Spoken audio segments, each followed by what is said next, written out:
আজকে আমি আইর মাছ ভুনা করছি। আইর মাছ ভুনা করার লেগে চুলে এখন কড়াই বয় দিতে হবে। কড়াইটা খুন্তি দিয়ে এরম করে ঘষতে হবে। ঘষা ঘষা হয়ে গেলে খুন্তিটা এক পাশে সরাই রাখানোর পর এরপর বলরের কথানি তেল দিয়ে দিতে হবে কড়াইয়ের মধ্যে। তেলটা গরম হয়ে গেলেই বুদ্ধি করে কথানি কুসেনের পাশ দিয়ে দিতে হবে এর মধ্যে। কুসেনের পাশ দেওয়ানোর পরে খুন্তি দিয়ে ভালো করে লাড়তে হবে। লাড়িয়ে সেটে ভালো করে এরপর পেঁয়াজ রসুন বাটা এর মধ্যে দিয়ে দিতে হবে। দেওয়ানোর পর খুন্তি দিয়ে লাড়া দিতে হবে। লাড়া ছাড়া দেওয়ানোর পর কাঁচামরিচ ছেঁচনে এর মধ্যে দিয়ে দিতে হবে। দেওয়ানোর পর এরপর খুন্তি দিয়ে ভালো করে লাড়িয়ে সেটে সব কিছু মিশিয়ে হেলাইতে হবে। মিশিয়ে হয়ে গেলে এর মধ্যে পরিমাণ মতো লবণ দিয়ে দিতে হবে। পরিমাণ মতো লবণ দেওয়ানোর পর পরিমাণ মতো মরিচের গুঁড়ো, হলদির গুঁড়া, মাছের মশলা থাকলে এর মধ্যে দিয়ে দিতে হবে একে একে সব।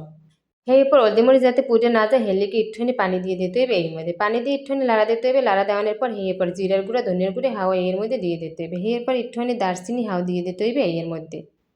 সব কিছু দেওয়ানোর পর ভালো করে লাড়াচাড়া দিতে হবে। লাড়াচাড়া দেওয়ানোর পর এরপর কষাইনে পানি দিয়ে দিতে হইবে। কষাইনে পানি দিয়ে ভালো করে কষাই হালাইতে হইবে।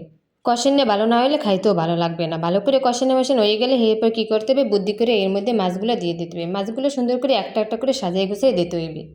সুন্দর করে সাজিয়ে গুছিয়ে দেওয়ানোর পর এরপর খুন্তি দিয়ে আলতো হাতে লাড়া দিতে হবে।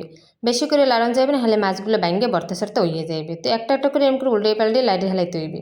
লাড়ানোর পর ঢাকনা দিয়ে ডাইকে রাখতে হইবে কতক্ষণ। ডাইকে রাখানোর পর ঢাকনাটা উড়েই দেখতে হইবে নিচে আবার লাগিয়ে পড়ছে কিনা। মাছটা কষানো হয়ে গেলে এরপর মৌ দিয়ে দিতে হইবে। মৌ দেওয়ানোর পর খুন্তি দিয়ে লাড়া দিয়ে এরপর ঢাকনা দিয়ে ডাইকে রাখতে হইবে। ঢাকনা দিয়ে দেওয়ানোর পর মাছটা রান্না হয়ে যাবে। মাছটা উড়ানোর আগ দিয়ে উপরে দিয়ে ছড়াই ছিটিয়ে ধনেপাতা এরকম করে ছিটিয়ে বিটে দিতে হইবে। ধনেপাতা ছিটিয়ে বিটে দেওয়ানোর পরে রেডি হয়ে যাবে মাছ ভুনা।